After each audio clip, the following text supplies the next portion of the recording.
போட்டோக்களை delete செய்த நிவேதா பெத்துராஜ் இனி திருமணம் நடக்காதா என்னன்றதை தெரிஞ்சுக்க வீடியோவை ஃபுல்லா பாருங்க. தமிழ் சினிமா உலகில் மிக பிரபலமான நடிகையா நிவேதா பெத்துராஜ் திகழ்ந்துட்டு இருக்காங்க.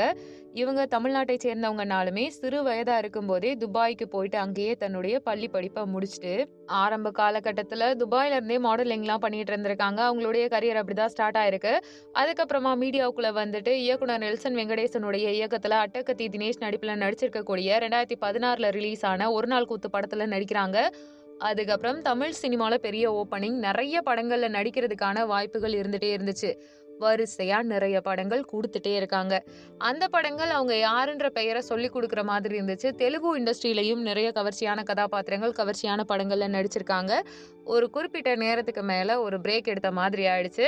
அதுக்கப்புறமா ரேசிங்ல இருந்து ஆரம்பிச்சு தனக்கு பிடிச்ச பேஷன்ஸ் எல்லாத்தையுமே இவங்க ஃபாலோ பண்ணிட்டே தான் இருக்காங்க.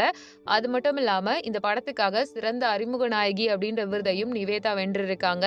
அதுக்கப்புறமா இவங்க டிக் டிக் டிக், திமிரு பிடிச்சவன், பொதுவா என் மனசு தங்கம், சங்கத்தமிழன் மாதிரியான படங்கள் கொடுக்க, தெலுங்குல சில படங்கள் கொடுக்க எல்லாம் நல்லா போக ஒரு நேரத்துக்கு மேல அது எல்லாமே சரிஞ்சும் போகுது.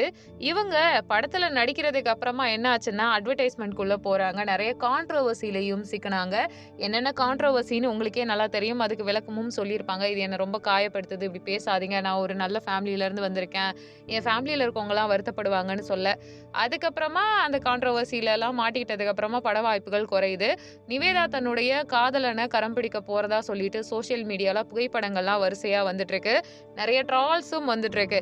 அவங்கள யாரை வச்சு கான்ட்ரோவர்சி கொடுத்துட்டே இருந்தாங்களோ அந்த நபரையும் இவங்களையும் டேக் பண்ணி பயங்கரமா கலாச்சிட்டு வேற இருந்தாங்க. ஆனா இப்ப என்ன பிரச்சனைனா அவங்களுக்கு திருமணம் நடக்க போறது திடீர்னு நிப்பாற்றப்பட்டதா சொல்லிட்டு இருக்காங்க. ஏன்னா ரஜீத் இஃப்ரான் அப்படின்றவங்கள தான் வந்துட்டு இவங்க காதலிச்சு திருமணம் செஞ்சுக்க போறதா இருந்துச்சு. அந்த புகைப்படங்கள் ஒவ்வொன்றையா அவங்க டெலீட் பண்ணிக்கிட்டே வராங்க. 2 பேரும் நண்பர்களா பழகி காதல் வயப்பட்டு மனம் ஒத்து போனனால மேரேஜ் பண்ணிக்க போறதா சொல்லிட்டு இருந்தாங்க. இப்போ ரீசெண்டா நிறைய செலிபிரிட்டிஸோடைய மேரேஜ், அதுக்கப்புறம் என்கேஜ்மெண்ட் கால் ஆஃப் ஆகுறது சகஜமா நடந்துட்டு இருக்கு. ஏன் எதுக்குன்னுலாம் தெரியல. அவங்களோட என்கேஜ்மெண்ட் ஸ்டாப் ஆகுச்சா இல்ல என்ன சுத்தி பிரச்சனை நடக்குதுன்றது நிறைய பேருக்கு குழப்பமா தான் இருந்துட்டு இருக்கு. ஏன்னா அந்த நெருக்கமான புகைப்படங்கள் ஒவ்வொன்றுமே நீக்கப்பட்டுக்கிட்டே வந்துட்டு இருக்கு. சம்பந்தப்பட்டவங்க பெருசா எதையுமே சொல்லவே இல்லை. ஆனா நமக்கு என்ன குழப்பம்னா, இந்த மாதிரி நடந்துட்டாலே ஒருத்தருக்கு ஒருத்தர் சோசியல் மீடியால அவங்க கருத்துக்களை வெளியிடுவாங்க. 2 பேரும் அன்ஃபாலோ பண்ணிக்குவாங்க. அதுக்கப்புறமா ஒரு நோட்டீஸ் வரும். இதெல்லாம் நடக்க போகுதான்ற ஒரு கேள்வியும் வருது. ஏன்னா திருமணம் ரத்தாக போறதுக்கான அறிகுறிகளா ஃபோட்டோவை டெலீட் பண்ணது, சோசியல் மீடியால இருக்கக்கூடிய விஷயங்கள், அந்த ஸ்டேட்டஸ் எல்லாமே காணாம போறது, இது எல்லாமே நடந்துட்டு இருக்கு. உங்களுடைய கருத்து என்னங்க? இப்ப செலிபிரிட்டிஸ் வாழ்க்கையில இந்த மாதிரியான திருமண ரத்துக்கள் கண்டினியூஸா நடந்துகிட்டே தான் இருக்கு.